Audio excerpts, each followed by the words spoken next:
Hello, hello. We have a new chapter of One Piece. I have been so excited to read this, you have no idea.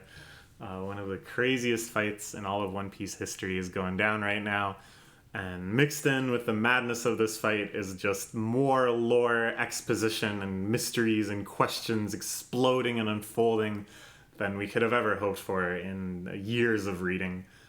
Here we have a nice color spread. I'm so happy to see Jinbei hanging out with the rest of the crew as a real and proper Straw Hat. He's got the sun on his chest. Will we now learn the true inspiration of the sun iconography and Fisher Tiger and how that relates to the gum fruit? Just kidding. The ancient mythic human zone fruit for Nika, the sun god, or whatever the hell is going on. We also see Momotaro in his full big adult form, which is cool. But no Yamato. Where's my boy? If we can get Momotaro, and Momotaro and Yamato have been hanging out last many chapters. Come on. Unless this is hinting that Momotaro is actually going to come with them in another parallel to Oden. But if we want someone who loves Oden and acts like Oden all the time to sail with the crew, to have that kind of samurai input the way Roger had, take Yamato! Yamato is so cool! No, just kidding. Yamato might be, I don't know, the new shogun and Momotaro's the new emperor. There's no point speculating. The fight isn't even over. The arc is still happening. This one is called The Sky Over the Capital. I keep calling him Momotaro. I called him Momotaro like 3 times just now, but his name is Momonosuke. Momotaro is the bodyguard for Dr. Vegapunk, right? The sumo guy. Anyways, Momotaro trying to support the island by making the magical flame clouds that the dragons can make. It's not working out, even after aging 20 years. We get a flashback to Toki sending them forward in time.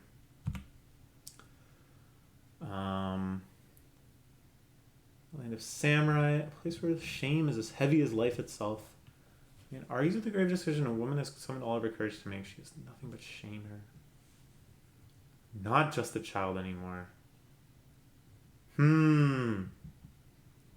This is pretty powerful.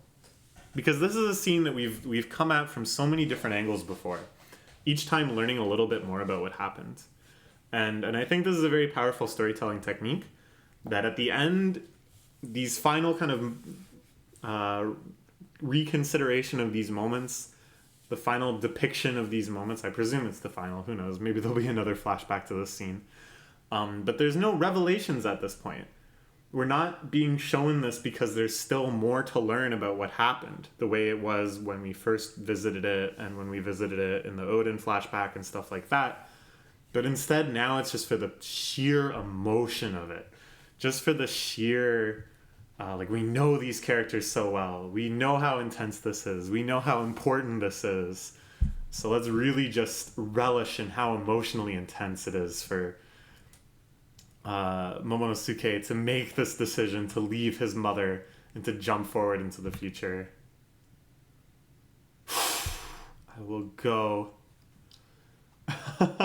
Momonosuke says, I'm failing my mother. But your mom would be so proud of you at this point already. The amount of stuff you've done between then and now, the amount of stuff you've survived, how far all of this will go, how far you've already come. Excuse me. I don't know. It's kind of, if it motivates them, great, but it's just so far beyond at this point. Your mom's goal was to send you forward in time. She couldn't have anticipated any of how nonsensical, how crazy this is getting. Okay, alright. Here we go. The nonsensical absurdity continues on the roof of Onigashima. Luffy just grabbing lightning. And again, I've talked about this before, that it's this wonderful marriage of these aspects of the gum gum fruit already existed, right? We already knew the interaction between Luffy and Lightning, that he's completely immune to it. When he fought Enel and Skypiea, he just shrugged it off. So this advancement where now he can grab and throw and redirect lightning, it's not actually that crazy given what we already know about his rubber properties, but it's taken to like a gag level. Like it's taken to the level of like a joke that a character like Arle would do in Dr. Slump, where I don't know, she would just grab a bolt of lightning out of the clouds and be like, "Is this helpful, Doctor? You said you needed something to charge your batteries or something, right?" So it's just like a really wonderful marriage where we're getting the fun of this gag strength, but it's actually stuff that's been hinted at, that's been built up slowly throughout the series. Luffy misses. Kaido half dragon mode, pretty swift. Smacks him with the club again. Luffy just getting the shit beat out of him too. Like, this is not, now he's just dominating, but instead one where I think he's going to be out of commission for like a week. We'll see. A lot can happen. Whoa. Dang, man. This is... There's a lot going on this page. But what amazes me most is just like how well they're depicting the speed of Kaido. Like the fact that they've already established this like gag speed, right? We see Luffy flying in with a inflated knee, launching himself, slingshotting himself off of lightning itself, and yet Kaido is just... He's the strongest creature in the world. There's no ifs, ands, buts about it. This is supposed to be the strongest character in the series. Whether that's actually true or not, I don't know. But that's how he was depicted in the narration bubble, and that carries a lot of weight. World is convenient anyway. Roger didn't have any fruit powers. Okay, that's good to confirm. That had been a topic of much speculation. A lot of people thought, oh, Roger has some sort of weather fruit. Maybe he had the weather fruit and then Dragon inherited it because Dragon has done some weathery stuff. People were citing, there's that very brief shot of Roger fighting some big naval armada, and they were like a storm whipped up suddenly and it was able to save Roger. People were like, was that such a coincidence? But straight up, Roger did not have any devil fruit powers. Only because Haki can transcend all. Destroyer of death. Thunder Bakua. Luffy getting hurt like a gag character. But he's getting hurt. Clinging to Kaido's rubberized skin, though. What's gonna happen? A fortunate storm whips up? Could it be Dragon scheming somewhere in the shadows? Because think of how many times Lightning has saved Luffy before, right? When Buggy was about to execute him in Logtown. Beautiful. And people thought, maybe that was Dragon, because later, Dragon very explicitly saves them from Smoker, shooting out some blasts of wind or something. I don't know. At this point, I don't think there's any crazy speculation anymore. I think any theory is on the table. If I want to say that Luffy is also blessed by the God of Lightning, because the God of Lightning hated Enel and hated people's weaponization of lightning and dragging down its power to the level of mortals, and worshipped the rubber fruit because it was the true natural enemy of lightning, and there's this like ancient mutual respect. I don't know. I'm just making stuff up, but does it seem that far-fetched anymore? This stuff is so crazy right now. Okay. Tell me where to find you. He dragonizes, whips off a bunch of Zoro-esque attacks, sword slashes. Luffy, though, not letting go of Kaido and not letting go of whatever else he's grabbed onto in this cloud. Maybe lightning. Uh, okay, and then a very sudden cutaway to the people down in the village still celebrating the festival. This is a real thing, by the way. We did these up at the cottage one time. They're little lantern hot air balloons, essentially, that, like, by lighting a small flame and in a little enclosed area, you can heat up the air such that it rises and it lifts this whole little apparatus up. Isn't that cool? Isn't that amazing? Isn't that beautiful? And I hope I get to live another year. They don't even know. They don't even know that Onigashima is, like, up there. I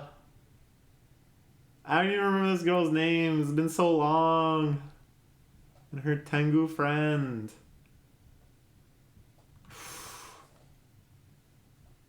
Alright, another blast burn.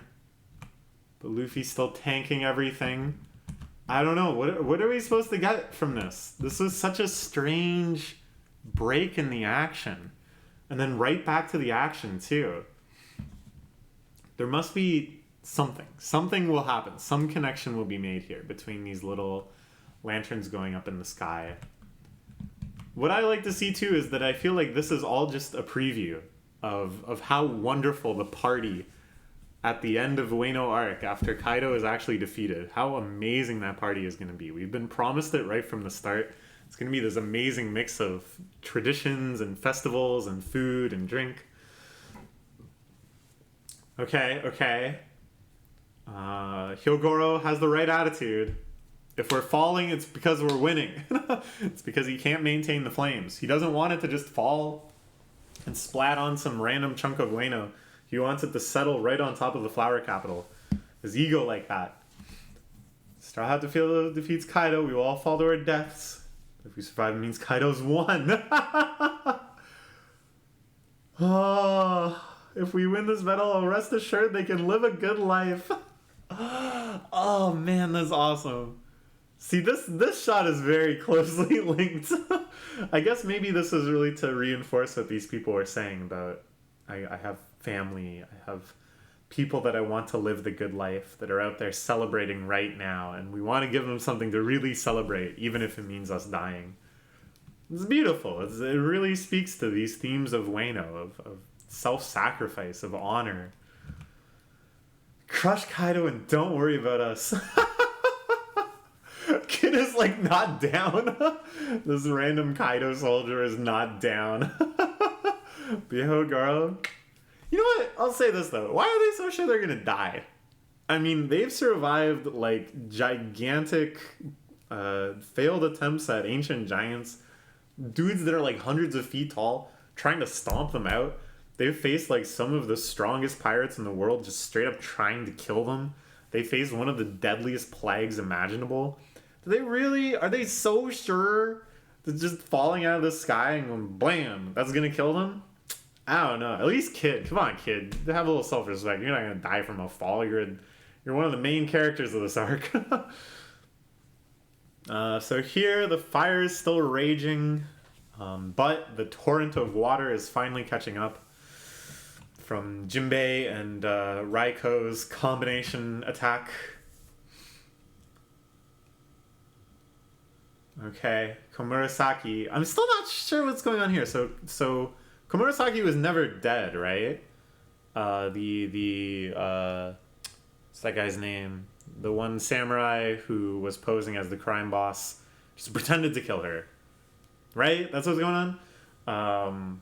And this whole time she's been scheming to finish off Orochi, because Orochi cutting off his heads doesn't seem to work so good. And has been really clinging to life for most of this arc now.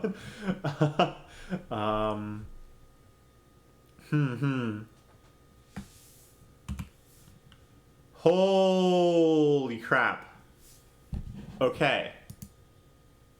Onigashima's in the way, so move it. Holy crap. His fist is so absurdly huge. It's the fist of God. It reminds me of the movie What's that movie called? It's by the guy who did like Shaolin Soccer. I love this movie. Why can't I think of what it's called? I'll look it up after this chapter. There's a scene, I guess this is spoilers, right near the end of the movie where there's a big hand in the sky like that. This is insane. And look at the way that Oda has depicted the fist. It's like so different than any of the other Gear 5 stuff, and it's like detail and it's like muscliness and the shading and everything. It's lost that kind of cartoonish simplicity, but it's taken on like a brand new quality of like, oh, it's like, ugh, it's extreme. It's so crazy. I mean, Momosuke has got friggin' step up here. Get Onigashima out of the way. Luffy, I think, has somehow used lightning. He's like infused his muscles with lightning is what's going on here. Because you can see all sorts of static discharge coming off the hand. What's actually going to happen? I don't know. We gotta check in next week. Let's do it. I'm absolutely loving this fight. I could have never asked for a better finale to an absolutely crazy arc. Please join me then. Bye bye for now.